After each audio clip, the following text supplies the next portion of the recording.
Tak jo.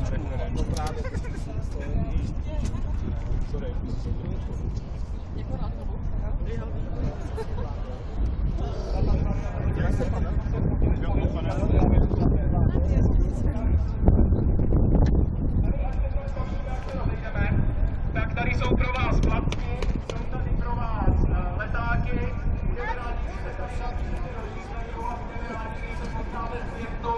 na některé z akcí, o kterých jsme mluvili na cyklodílně nebo třeba na cyklokyně. A my budeme rádi vás dále informovat o těch akcích, které chystáme.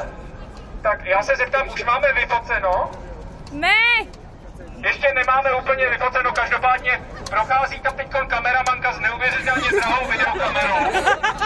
A všechny vás natočí, tak se prosím vás přidejte a můžete mávat.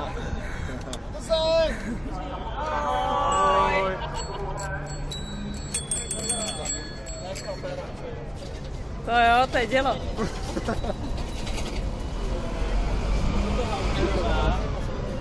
Je to hovnerová.